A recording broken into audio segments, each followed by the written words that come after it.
출애굽기 6장 12절에서 21절까지가 되겠습니다. 우리가 1절씩 교독을 하도록 하겠습니다. 여호수아가 아침에 일찍 일어나니라 제사장들이 여호와의 궤를 메고 제사장 7은 양방 나팔 7을 잡고 여호와의 궤 앞에서 계속 행진하며 나팔을 불고 무장한 자들은 그 앞에 행진하며 후군은 여호와의 궤를 제사장은 나팔을 불며 행진합니다. 그 제2일에도 성을 한 번 돌고 전에 돌아오니라 엿새 동안을 이같이 행하니라. 7째 날 새벽에 그들이 일찍 일어나서 성과 같은 방식으로 그 성을 7번 도니 그 성을 7번 돌기는 그날 뿐이었더라. 7번째에 제사장들이 나팔을 불 때에 여호수아가 백성에게 이르되 외치라 여호와께서 너희에게 이 성을 주셨느니라. 이 성과 그 가운데 있는 모든 것은 여호와께 온전히 바치되 기생나아가 그 집에 동거하는 자는 모두 살려주라. 이는 우리가 보낸 사자들을 그가 숨겨주었습니다. 너희는 바칠 물건을 스스로 상가라. 너희가 그것을 바친 후에 그 바친 어느 것이든지 취하면 이스라엘 진으로 바침이 되어 화를 당케 할까 두려워하노라. 은금과 동철 기구들은 다 여호와께 구별될 것이니 그것을 여호와의 곳간에 드릴지니라 아니라. 이에 백성은 외치고 제사장들은 나팔을 불매 백성이 나팔 소리를 듣는 동시에 크게 소리질러 외치니 성벽이 무너져 내린지라.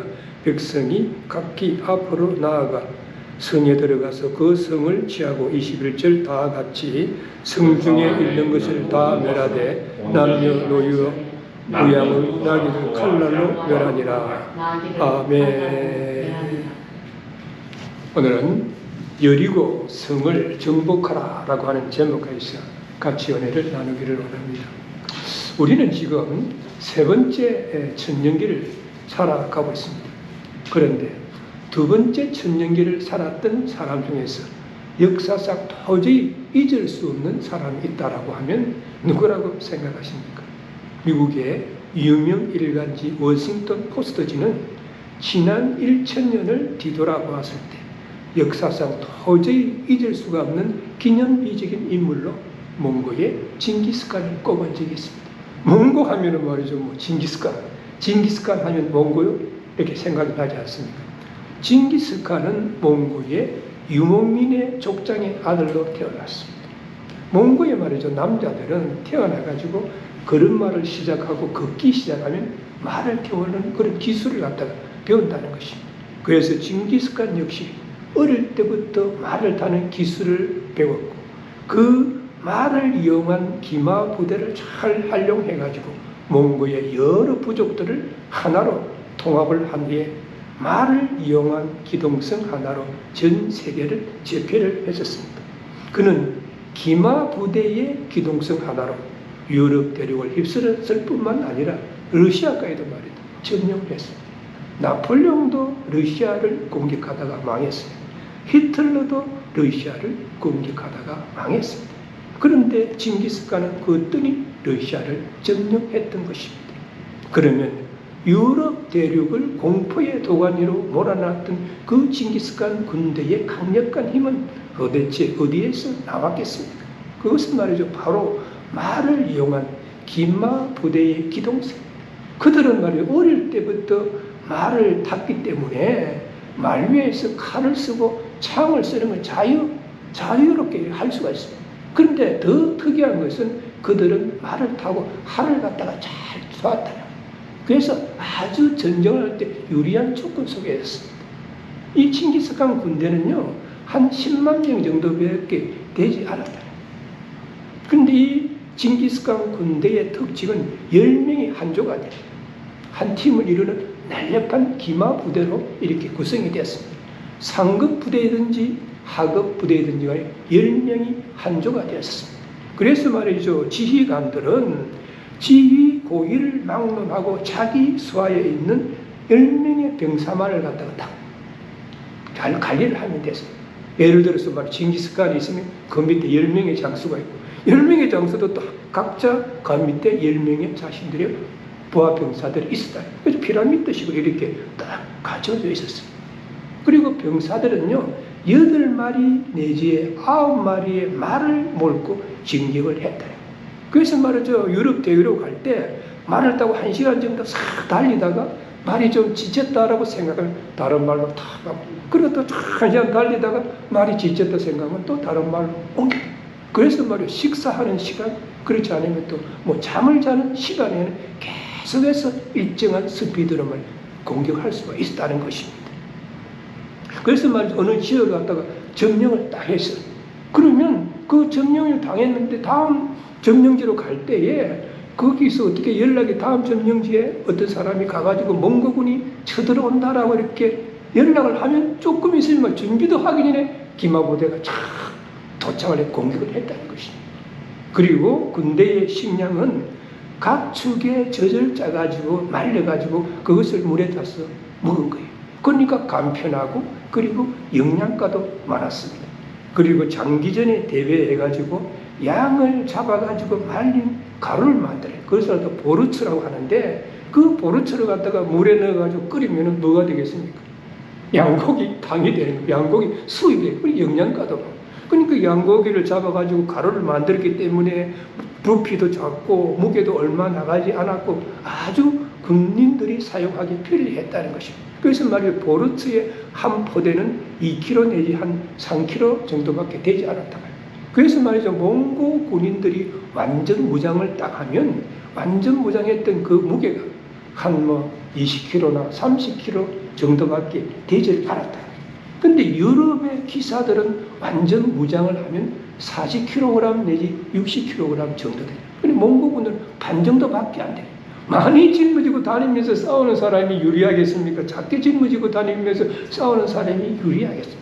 그래서 말이죠 징기스칸 군대는 항색 돌풍을 일으키면서 유럽의 백인 세상을 완전히 휩쓸어 버릴 수가 있었고 세계를 제패할 수가 있었습니다. 그러므로 군대가 전쟁에서 승리하기 위해서는 그 나름대로의 특성과 전략이 있어야 된다 하는 것입니다. 오늘 본문에서는 하나님의 은혜로운 간섭으로 말이죠 이스라엘 민족들이 요단강을 건넜습니다. 그리고 가나안으로 가는 그 길목에 있는 여리고성을 공격하는 그런 내용이 담겨져 있습니다. 그런데 하나님이 여호수아를 통해 가지고 이스라엘 백성들에게 여리고성을 공격할 수 있는 그 전략을 여호수아서 6장 1절에서 5절에 제시를 하고 있는데 그 방법은 이스라엘 백성들은 물론이고 여리고성 사람들에게 도저히 납득이 될 수 없는 그런 전략이고 방법입니다.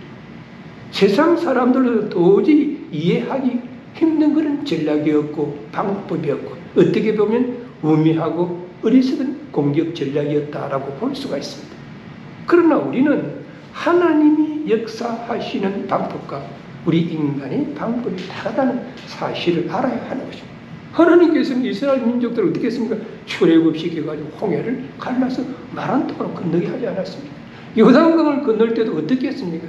요단 강물을 갖다가 그치게 해가지고 말이요 마른 땅으로 요단강을 건너도록 하지 않았습니다. 그래서 말이죠 이사야서 55장 8절에서 9절에 보면 여호와의 말씀에 내 생각은 너희 생각과 다르며 내 길은 너희 길과 달라서 하늘이 땅보다 높은 같이 내 길은 너희 길보다 높으며 내 생각은 너희 생각보다 높으니라 라고 말씀하고 있습니다. 그러므로 우리는 이스라엘 백성의 입장에서 이 사건을 접근해야 된다고 볼 수가 있습니다. 그 당시 말이죠 이스라엘 백성들에게 있어서 여리고 성을 공격한다라고 하는 것은 사실상 불가능한 그런 일이었습니다. 왜냐하면 모세가 말이죠 12정탐꾼을 갖다가 가나안 땅에 파송해가지고 그들로 하여금 40일 동안 정탐을 하고 돌아오도록 했습니다.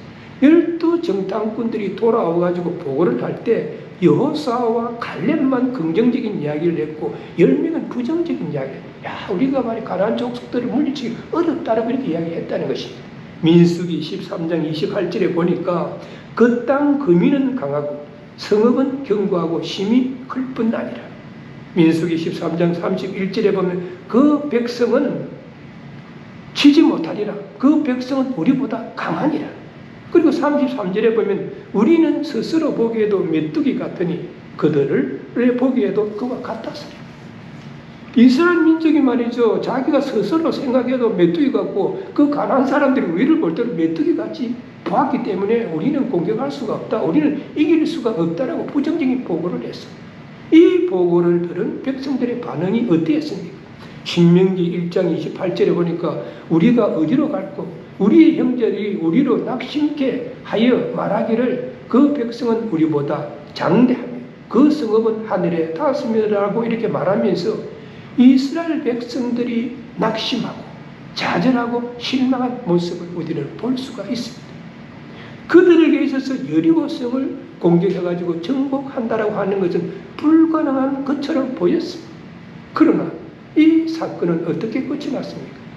우리가 잘 아는 대로 이스라엘 백성들은 손가락 하나 건드리지 아니하고 그 성을 무너뜨릴 수가 있었습니다.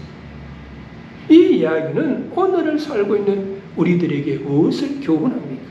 한마디로 우리로서는 할 수 없는 일을 하나님께서는 우리의 생각과 다른 방법으로 하신다는 사실을 우리들에게 보여주고 있습니다.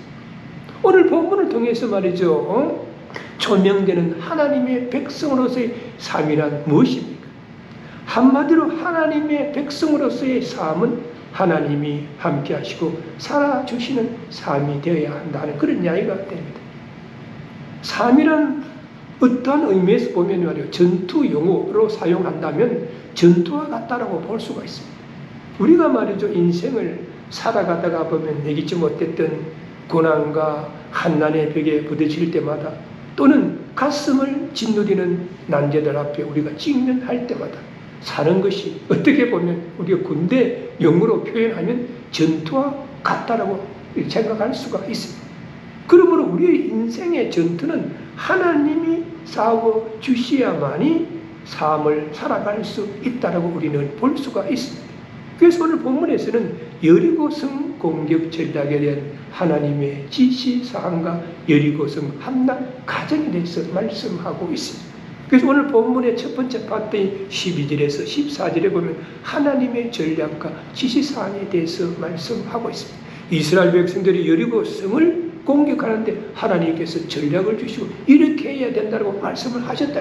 그 말씀의 첫 번째는 말씀대로 행군해라 라고 12절에서 13절에 말씀하고 있습니다. 여기 보니까 여호수아가 아침에 일찍이 일어나니라.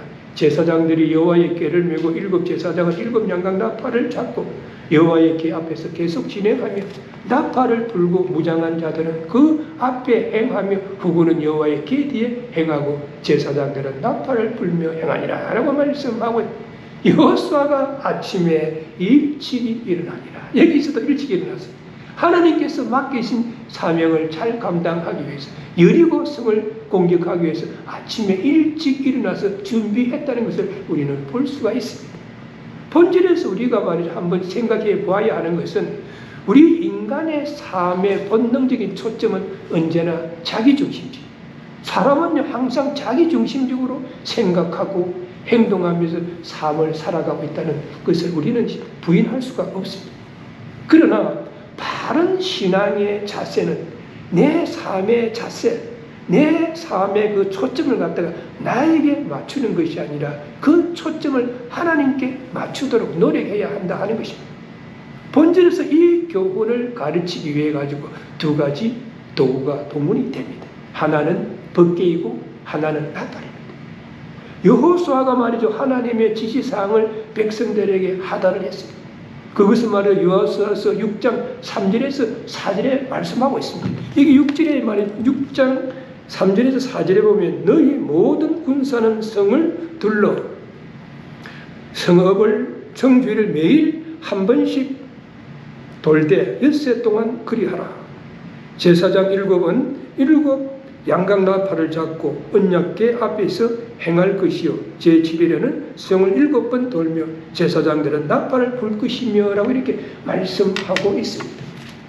하나님의 전략과 하나님의 지시사항은 여리고성을 매일 말이죠, 한 바퀴씩 6세 동안을 돌고 7일 때는 7번 돌고 제사장들이 나팔을 불 것이라고 했습니다.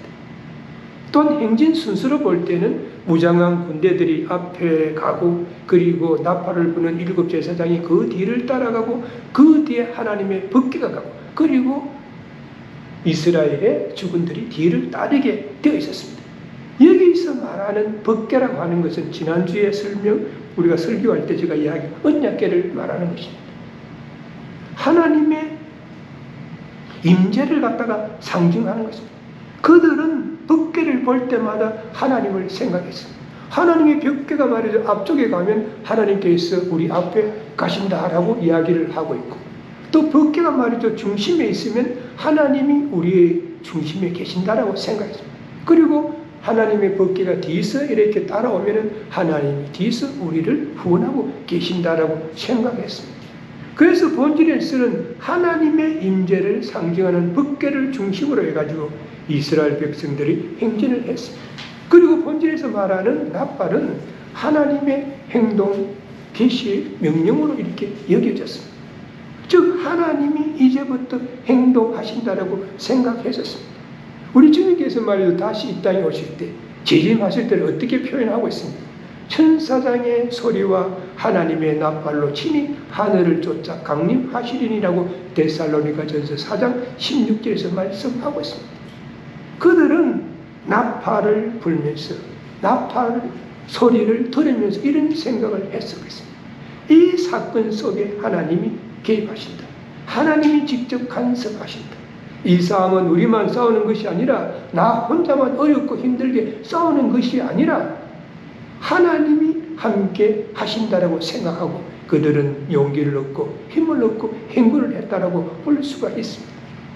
이처럼 하나님의 법궤와 나팔을 통하여 이스라엘 백성들이 하나님께 초점을 맞추고 행진을 하도록 인도하고 도우셨다는 사실을 우리는 알게 되는 것입니다. 그래서 우리가 말이죠. 바른 신앙생활을 하고 주님 안에서 승리하는 삶을 살기 위해서는 초점을 나에게 맞추는 것이 아니라 하나님께 초점을 맞춰야 된다 하는 이야기입니다.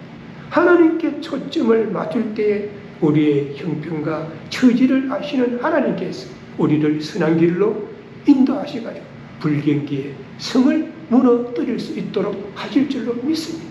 이스라엘 백성들은 여리고 성을 공격하면서 하나님께 초점을 맞추고 하나님의 지시대로 행군을 했다는 거죠. 그리고 하나님은 두 번째로 말씀대로 침묵하라라고 10절에서 말씀하고 있습니다. 이게 보니까 이스라엘 백성들이 여리고 성을 도는 이 행진은 참으로 이상한 것이었습니다. 그들은 법궤를 중심으로 나팔을 불면서 행진을 했는데 또 하나 부과된 명령이 무엇이냐면 10절에 보면 여호와께서 백성들에게 명하여 가로되 너희는 외치지 말며 너희 음성을 들리지 말며 너희 입에서 아무 말도 내지 말라라고 말씀하고 있습니다. 하나님께서는 이스라엘 백성들에게 성을 도는 동안에 아무 말을 하지 마라. 잡담도 하지 말라라고 말씀하고 있습니다. 법궤의 시선을 집중하고 기로는 나팔 소리를 들으면서 행진을 하되 아무 말도 하지 말라라고 말씀하셨습니다. 왜 하나님께서 그들로 하여금 행진하면서 말을 하지 말고 침묵해라고 생각하십니까? 그 이스라엘 백성들 중에는요 부정적인 생각을 가지는 사람이 있었을 것입니다. 아니 말이지 여리고성을 공격하려면 뭔가가 우리가 전략상 다른 방법을 써야 되지. 우리가 말이지 여리고성을 이렇게 한 바퀴 돌고 그 다음날 2바퀴 돌고 3바퀴 돈다고 이 성이 무너지냐 하는 부정적인 생각을 가지고 있는 사람이 있을 거잖아요. 그럼 부정적인 생각을 가지고 있는 사람이 다른 사람하고 이야기를 하고 잡담을 하다 말이 나오는 부정적인 말을 야 우리가 이렇게 되겠냐 이게 성이 무너지겠느냐 그렇게 하다 이 말을 듣는 사람이 또 동조하는 사람이 생겨날 것이고 또 그 말을 들은 사람은 어떻게 하면 좀 불안하고 공포심을 가질 수도 있었기 때문에 그래서 하나님께서는 행진을 할 때는 침묵하라 라고 이렇게 명령을 하신 것입니다. 이것은 말이죠 우리들의 경건 생활에도 적용이 된다고 볼 수가 있습니다. 그리스도인의 경건 생활 중에서 중요한 것 중에 하나가 침묵하는 것입니다.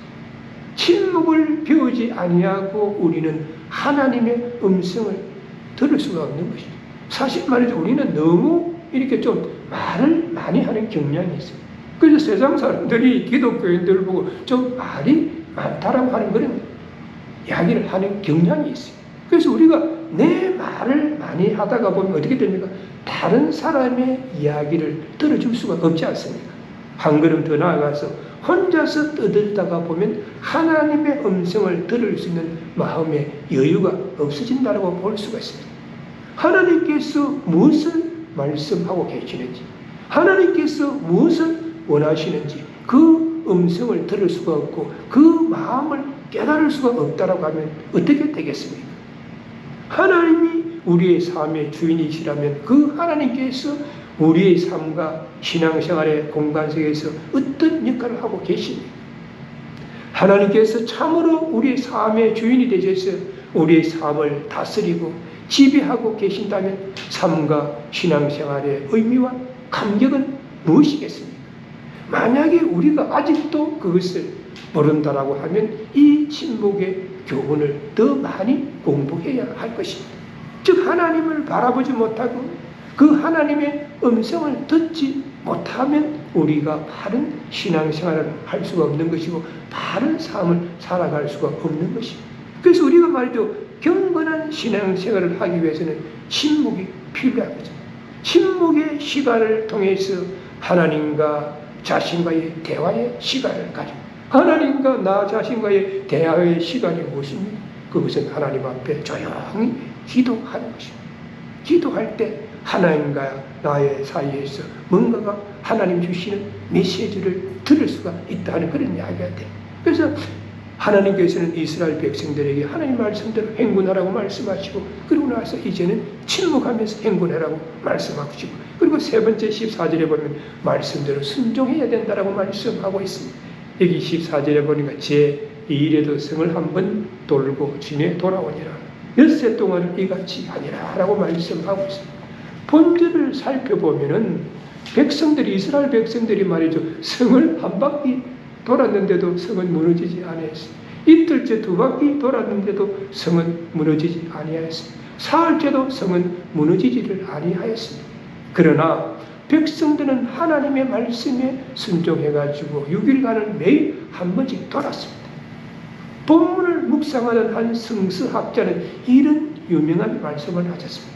한 번의 순종이 상황을 바꾸지 않을 수도 있다. 그러나 온전한 순종은 반드시 상황을 바꾼다. 라고 이렇게 말씀을 하셨습니다. 우리는 때때로 말이죠, 한두 번 하나님의 말씀을 실행하고 기도하기도 합니다. 그런데 아무 일도 일어나지 아니하고 변화가 없을 때는 쉽게 포기하는 그런 경향이 있습니다. 그러나 한두 번의 순종이 상황을 바꾸지 않을 수도 있겠지만 온전한 순종은 반드시 상황을 바꾼다는 사실을 바르게 알고 끝까지 순종하는 믿음의 소유자가 되도록 우리는 노력해야 할 것입니다. 하나님께서 왜 성을 여러 번 돌게 하셨다라고 생각하십니까? 그것은 말이요, 자기 백성들의 온전한 순종을 요구하셨기 때문이라고 볼 수가 있습니다. 그래서 우리도 하나님의 말씀과 명령에 끝까지 순종할 수 있는 믿음을 가지도록 노력해야 할 것입니다.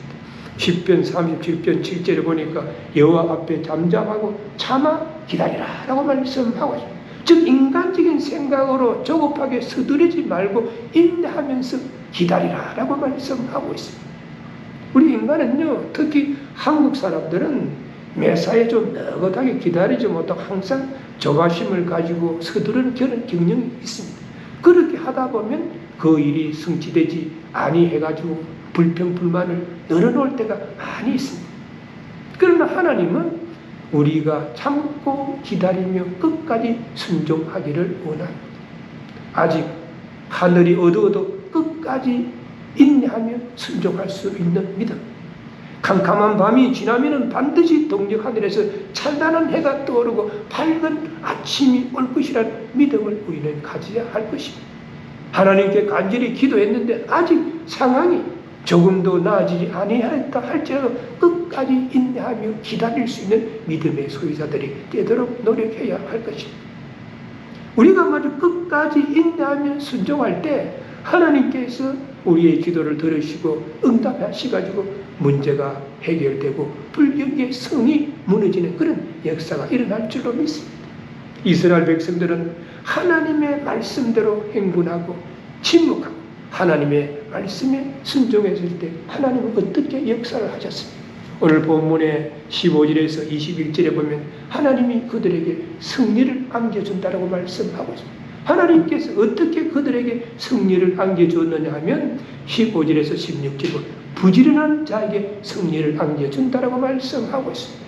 제7일 새벽에 그들이 일찍이 일어나서 여전한 방식으로 성을 7번 도니 성을 7번 돌기는 그날뿐이었더라. 7번째에 제사장들이 나팔을 불 때 여호수아가 백성에게 이르되 외치라 여호와께서 너희에게 이 성을 주셨느니라라고 말씀하고 있습니다. 제7일 새벽에 그들이 일찍이 일어나니라. 제7일 새벽에 이스라엘 백성들 그날 또 여리고 성을 돌기 위해 일찍이 일어났다는 것입니다. 하나님께서 함께 하시고 하나님께서 승리를 약속하셨기 때문에 아무것도 안 해도 되는 것이 아니라 여리고 성을 정복하기 위해서 하나님의 전략과 지시사항을 따라 아침에 일찍이 일어났다는 것입니다. 이와 같이 승리하는 생활을 하기 위해서는 부지런한 생활을 유지하는 것이 필요합니다. 잠언 18장 9절에 보니까 자기 일을 게을리하는 자는 폐가하는 자의 형제니라라고 말씀하고 있습니다. 로마서 12장 11절에 보면 부지런하여 게으르지 말고 열심을 품고 주를 섬기라라고 말씀하고 있습니다. 그래서 말이죠. 게으름과 나태는 어떻게 보면 우리의 영혼을 병들게 하고 썩게 하는 요인이 된다라고 우리는 볼 수가 있습니다. 그래서 말이죠. 우리는 이스라엘 백성들만 일찍이 일어나는 것이 아니라 우리도 아침에 일찍이 일어나서 내게 주어진 삶도 열심히 살아야 할 것이고 아침에 일찍 일어나서 또 하나님 앞에 기도하면서 하루를 시작하는 믿음의 소유자들 되도록 우리는 노력해야 할 것입니다. 뉴욕 타임스가 말이죠. 20세기 최고의 가부로 말이죠. 잔 락펠러를 선정을 하고 2위로는 앤드루 카네기를 갖다가 선정을 했었습니다. 그러니까 20세기의 세계 가장 가부는 잔 락펠러였고 2위는 앤드루 카네기였다. 이 카네기라고 하는 사람은 스코틀랜드 텀블리 출신입니다. 경제 불황 때문에 부모님을 따라가지고 13살 때 미국의 피츠버그로 이민을 왔습니다. 그 당시에 1800년대 초에 말이죠. 스코틀랜드에 어떤 일이 있었냐면 감자 잎사귀가 마르는 병이 생기기 시작합니다. 그러니까 말이죠. 흉년이 들어가지고 감자 잎이 말라가지고 감자가 썩어버리니까 먹을 음식이 없잖아요. 스코틀랜드 사람들이 감자가 주식인데 1년 동안 그 다음에 2년째도 3년째도 몇 년이 말이에요. 감자가 썩어버리니까 많은 사람들이 기아를 줘요. 그래서 스코틀랜드 고향을 떠나가지고 많은 사람들이 미국으로 이민을 왔는데 200만 정도가 왔다. 그때에 이 카네기도 부모님이 미국으로 이민을 오니까 따라온 거죠. 그런데 미국에 와서도 그의 가정은 나아지지 않아요. 미국 와서 말이죠. 좀 행복한 인생을 살아야 되겠다. 이런 꿈을 가지고 왔는데도 미국에 왔는데도 평안이 풀리지 않는 아버지는 직조공이었어요. 직접 옷감을 만들어 팔러 다니고 어머니는 남의 집에 허들의 일도 하고 그리고 뭐 구두방에 가가지고 또 허들의 일도 하고 이랬는데 나아지지 않아요. 카네기는 너무 가난한 가정 때문에 셔츠가 말이에요. 하나밖에 없었다는 거예요. 그리고 어쩌다가 또 빵이 생기면 좀 먹을 만한 음식이 생기면 말이죠. 서로 먹겠다라고 다툼을 했다는 거예요. 이런 가난한 상황에서 말이죠. 아버지가 그러면 중대한 결단을 해요. 가족들을 다 모아놓고 우리가 이렇게 힘들게 살아서는 안 되겠으니까 가족들이 뿔뿔이 흩어져서 자기 인생 살면 어떻겠느냐. 이렇게 이제 아버지가 이야기를 했다는 거예요. 그래서 말이죠. 이 식구들이 빵을 찾아서 각자 흩어졌어요. 그때 카네기는 줄임배를 움켜쥐고 가슴에 불타는 손 하나를 품었습니다. 이 지긋지긋한 가난을 내가 아주 날려버리겠다. 빵 때문에 가족이 흩어지는 이 고통의 순간을 내가 영원히 잊어버리지 않겠다. 그는 말이야 가난하기 때문에 공부를 제대로 할 수 엘리멘타리 스쿨 4년 중퇴한 게 거의 학벌의 전부였어요. 그는 공부를 안 했지만 그는 열심히 일해가지고 돈을 벌기 시작했어요. 1800년대 중반에 주급 1달러 20센트를 받았다. 방적 공장에 들어갔어요.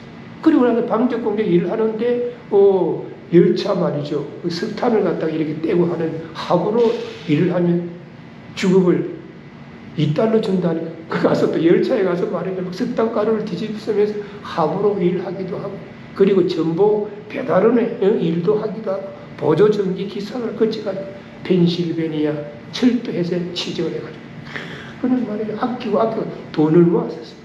그래가지고 친구와 함께 조그마한 철강 회사를 차렸습니다. 그는 가난을 아주 날려버리겠다는 그 불타는 소원 하나를 가지고 열심히 성실히 정직하게 일했다는 것입니다.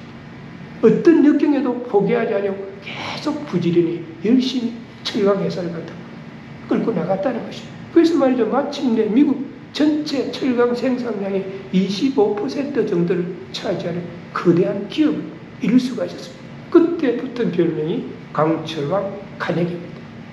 강철왕 카네기가 가장 재산을 많이 모았을 때 그 당시에 그 재산을 갖다가 요즘 시세로 계산하면 1120억 정도가 되었다. 그러니까 세계 3위의 갑부인 마이크로소프트 사이의 빌 게이츠보다도 270억 달러 정도가 더 많은 수치였다는 거죠. 그 가난했던 소년 카네기가 어떻게 해서 세계 2위의 갑부가 될 수 있었겠습니까? 물론 여러 가지 이유가 있겠죠. 첫 번째 이유는 부지런함과 성실이라고 저는 생각합니다. 그 사람들 왜 어려움이 없었겠습니까? 그런 일하다가 하도 힘들어가지고요, 강에 빠져가지고 그냥 자살하고 싶은 그런 충동도 느꼈다는 거예요. 그러나 그는 어떠한 어려운 환경에도 결코 포기하지 아니하고 계속 노력하고 계속 도전했다는 것입니다. 그가 말이죠, 해장으로 있을 때 그 사무실 한쪽에 벽에다가 그림 하나를 딱 붙여놨었어요. 액자 하나를 딱 붙여놨는데 그 그림은 어떤 그림이었냐면 나룻배에 나룻배에 말이죠. 그 노가 아무렇게나 덩그러니 놓여 있고, 그리고 썰물에 물이 밀려가고 나서 황량한 모래사장에 그 돛담배가 덩그러니 놓여 있는 그런 그림이에요. 그리고 사람들이 보면 뭐 별로 가치가 있는 그런 그림이 아니었어요. 그럼에도 불구하고 이 카네기는 그 그림을 갖다가 말이죠. 자신의 사무실 벽에다가 다 붙이라는 아주 보물처럼 아꼈다고 합니다. 왜 그랬겠습니까? 그가 춥고 배고픈 시절에 이 그림을 통해서 큰 희망을 가졌다는 거예요. 이 그림을 그린 화가는 나룻배 밑에다가 이런 글을 적어놓았습니다. 반드시 밀물이 밀려올 것이다. 그때 나는 바다로 나아가리라. 청년 카네기는 이 글을 읽고 여러 가지 고난과 역경을 이길 수 있다는 거예요. 썰물에 밀려가고 나면 밀물이 밀려오지 않아요. 바닷물은 항상 하루에 2번씩 썰물이 있으면 밀물이. 그러니까 인생에 뭡니까? 고난이 있으면 좋은 날이 온다는 것이죠. 그래서 부자가 된 후에 이 그림을 갖다가 아주 비싼 가격에 사가지고 항상 자기 집무실에 걸어놨다는 것이죠. 이처럼 성공하는 사람은 항상 부지런하고 성실한 사람입니다. 시도하다가 실패하여도 결코 포기하지 아니하고 다시 일어나서 앞으로 나아가. 항상 부지런하고 성실하며 어떤 환경에도 포기하지 아니하고 다시 일어났던 삶의 자세가 카네기를 성공하게 만든 그런 비결이었다고 우리는 볼 수가 있습니다. 그러므로 말이죠. 우리의 삶이 어렵고 힘이 든다 할지라도 우리는 낙심하거나 좌절하지 말고 오직 하나님을 믿고 의지하면서 부지런하고 성실하게 삶을 살아갈 때 성공의 길로 인도하실 것이고 불경기의 성이 무너지도록 하실 줄로 믿습니다. 그래서 하나님께서는 이스라엘 백성들에게 부지런한 자에게 승리를 안겨준다. 두 번째로는 성결한 자에게 승리를 안겨주신다라고 말씀하고 있습니다. 여기 17절에 보니까 이 성과 그 가운데 모든 물건을 여호와께 바치되라고 말씀하고 있습니다. 여기서 바치다라고 하는 말의 히브리어 원어는 하람이라고 하는 말인데 저주하다, 멸절하다, 넘겨주다 하는 뜻을 가지고 있습니다. 그리고 21절에 다 멸하되로 이렇게 번역이 되어 있습니다. 즉 어떤 물건이나 사람이 완전히 하나님께 바쳐져서 다시 되돌려 받거나 팔 수 없는 것을 말하는 것입니다. 그리고 18절에 보니까 너희는 바칠 물건을 스스로 삼가라. 여기서 바치다 하는 말을 역시 히브리 말로는 하람입니다. 본문을 해석한다라고 하면 너희는 멸할 물건으로부터 너희를 보호하라. 다시 쉽게 이야기하면 너희가 하나님께 바쳐서 멸할 것을 어느 것이라도 너희가 취하면 이스라엘 진이 저주를 받아 화를 당게 될까 두려워하더라 하는 그런 말씀이 되는 것입니다. 19절에 보니까 은금과 동철 기구들은 다 여호와께 구별될 것이니 그것을 여호와의 곳간에 드릴지니라 이렇게 말씀하고 있고, 24절에 보면 성 안의 모든 물건은 소멸했으나 금이나 은과 같이 불로서 정결케 되어 남아있는 것은 이스라엘 백성이 소유하지 못하도록 모두 여호와의 곳간으로 옮겨졌다라고 말씀하고 있습니다. 통상적으로 말이죠, 우리가 전쟁을 해가지고 승리를 하면 전리편들을 병사들이 나누어 갖는 거예요. 그런데 여리고 성을 정복할 때 하나님께서는 이스라엘 백성들에게 성중에 있는 모든 것을 멸하고 모든 물건들은 첫 열매로 여호와 하나님께 바치라라고 명령을 하셨습니다. 그렇게 함으로써 가나안의 모든 땅을 하나님께로부터 받았다는 정표로 삼고자 했던 것입니다. 여기서 말해 여호와의 곳간이라고 하는 것은 하나님께서 모세에게 명하여 지은 성막을 말합니다. 그런데 라합과 그의 가족은 멸절 대상에서 제외가 되었죠. 이는 라합이 정탐꾼을 숨겨주었기 때문입니다. 또한 본절이 우리에게 주는 교훈은 자신 안에 그리고 우리 교회 안에 있는 더럽고 추한 그런 어떤 생각과 그렇지 않으면 또 세상적인 것들, 마귀적인 것들을 우리는 버리고 성청결을 유지해야 된다라고 말씀하고 있습니다. 예수님께서 뭐라고 말씀하셨습니까? 마태복음 5장 8절에 보면 마음이 청결한 자는 복이 있나니 저희가 하나님을 볼 것이며 라고 이렇게 말씀을 하셨습니다. 그러므로 우리는 자신의 내부에 있는 어떤 불의한 그런 생각이라든지 세상적이고 마귀적인 모든 것들을 버리고 하나님의 말씀 안에서 성결을 유지하도록 노력할 때 하나님께서는 우리의 가는 길이 형통하도록 역사하신다라고 말씀하고 있습니다.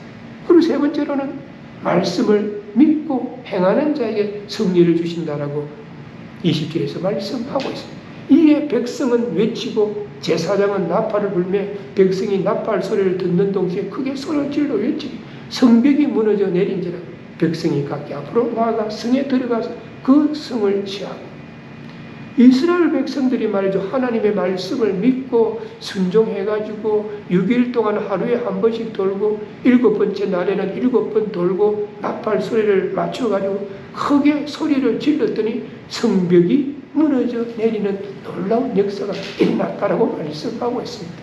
실감이 납니까? 하루에 한 번씩 6일 동안 돌고 7일째 7바퀴 돌고 그리고 나팔을 딱 불 때 말이죠, 이스라엘 백성들이 와 이렇게 소리를 질렀더니 성벽이 무너져 내렸다. 실감이 납니까?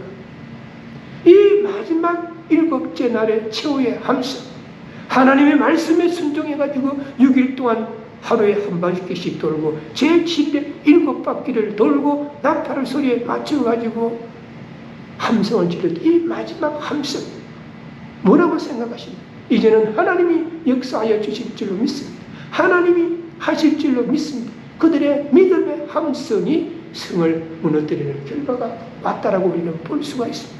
함성이 성을 무너뜨리는 것이 아니라 하나님의 말씀에 순종하여 믿음으로 외쳤기 때문에 성이 무너져 내렸던 것입니다. 히브리서 11장 30절에 보니까 믿음으로 7일 동안 여리고를 두루 다니며 성이 무너졌으며라고 기록이 되어 있습니다. 사실 말이 이스라엘 백성들이 여리고 성을 공격하면서 싸우지도 아니하고 언약궤를 중심으로 나팔을 불면서 성 주위를 돈다라고 하는 것은 전략상으로 보면 이게 무슨 전략인지 그렇지 않겠습니까? 세상 사람들이 생각할 때 이 말도 되지 않는다고 생각할 수가 있습니다. 우스운 일이라고 생각할 수가 있습니다. 상식적으로 생각하더라도 성을 공격하지 아니하고 단순히 말이죠, 성을 맴돈다고 해가지고 그 경관성이 자연적으로 과음을 지를 때 진리가 만무했기 때문이죠. 그럼에도 불구하고 이스라엘 백성들은 한치의 어긋남이 없이 하나님의 지시에 믿음으로 순종함으로써 하나님의 놀라우신 역사를 갖다가 체험했어요. 그들이 그렇게 할 수 있었던 그런 이유가 뭐라고 생각하십니까? 그들이 홍해를 갈라서 마른 땅으로 걷는 것을 체험했기 때문입니다. 요단강을 건널 때 요단강물이 거쳐가지고 마른 땅으로 요단강을 건넜던 것을 체험했기 때문인 것입니다. 하나님을 믿고 의지하는 자에게 결코 능치 못할 일이 없다는 사실을 그들이 알고 있었기 때문인 것입니다. 이것이 바로 이스라엘 민족들이 가지고 있던 믿음이었다고 우리는 볼 수가 있습니다. 그들은 믿음으로 행진을 시작해가지고 믿음으로 최후의 함성을 질렀습니다. 믿음의 함성이 견고한 여리고성을 무너뜨린 것입니다. 그래서 말이죠, 우리의 신앙생활은 믿음으로 시작을 해서 우리는 믿음으로 가는 것입니다. 로마서 1장 17절에 보면 뭐라고 말씀하고 있습니까? 복음에는 하나님의 의가 나타났어요. 믿음으로 믿음에 이르게 하나니 기록된 바 오직 의인은 믿음으로 말미암아 살리라 함과 같으니라라고 말씀하고 있습니다. 우리의 삶의 여정에서 또는 신앙생활 가운데에서 힘들고 어려운 일들, 불가능한 일들이 닥칠 때가 얼마나 많이 있습니까? 그럴 때 우리가 말이죠, 무거운 짐을 홀로 지고 끙끙대는 것이 아니라 최선의 노력은 우리는 다 하되 우리는 하나님께 맡길 수 있는 믿음의 소유자가 돼. 내가 아무것도 안 하고 뭐 기도만 하면 하나님이 알아서 해주는 것이 아니라 우리에게 잊지 못했던 고난과 한난이 닥치면 우리는 하나님의 말씀을 읽고 묵상하고 하나님 앞에 기도하면서 이 문제를 해결할 수 있는 길을 열어주십시오라고 하면서 우리는 자신이 할 수 있는 한 최선의 노력을 해야 한다는 그런 이야기입니다. 신앙생활이란 무엇입니까? 그것은 믿음으로 시작해서 믿음으로 살다가 믿음으로 삶을 완성하는 끊임없는 믿음의 행진이 신앙생활인 것입니다. 오늘 우리는 본문을 통해서 다음과 같은 교훈을 얻을 수가 있습니다. 첫째는 하나님의 말씀에 온전히 순종하는 믿음의 소유자가 되어야 한다는 것입니다. 두 번째는 항상 부지런하고 성결한 자가 되도록 노력해야 한다는 것입니다. 세 번째는 하나님의 약속의 말씀을 끝까지 믿고 행할 수 있는 믿음의 소유자가 되어야 한다는 것입니다. 우리 모두 믿음으로 행진하고 믿음으로 외치려는 하나님의 말씀을 붙잡고 행함으로써 인생의 여정과 신앙생활에서 만나는 모든 어려움들의 결과 불변의 성을 무너뜨리고 승리하는 삶을 살 수 있는 믿음의 소유자들이 되시기를 주님의 이름으로 축원합니다. 기도하시겠습니다. 하나님, 오늘도 주님을 사랑하는 아름다운 마음들이 모여있어 하나님 앞에 신령과 진리로 예배드리게 하시고 또한 진리의 말씀 안에서 은혜를 나누면서 나의 믿음을 다시 한번 점검할 수 있게 하여 주심을 감사를 드립니다.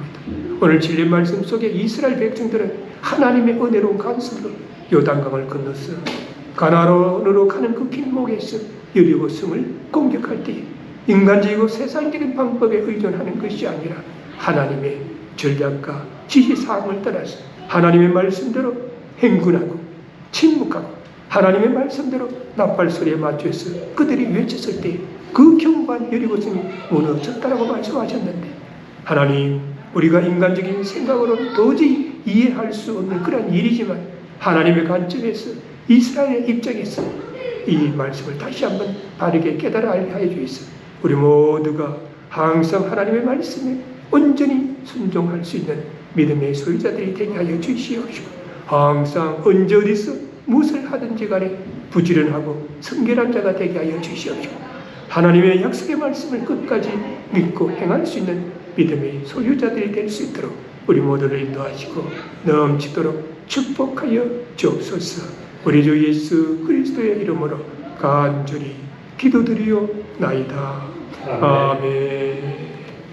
지금은 길이요 진리요 생명이 되시는 우리 주 예수 그리스도의 은혜와 독생자 예수 그리스도를 아끼지 아니하시고 이 땅에 보내주셔서 우리 인생들을 구원하게 하신 하나님의 크신 사랑과 오늘도 우리들의 마음 가운데 내재하시고 감동케 하시는 성령님의 역사하신 오늘 전거된 말씀을 다시 한번 붙잡고 하나님의 말씀에 온전히 순종하기를 소원하고 또한 하나님의 약속의 말씀을 끝까지 믿고 행함으로 나아가기를 소원하는 이 자리에 모이신 모든 분들과 그 가정과 삶의 현장 위에 지금으로부터 영원까지 함께할지어다. 아멘.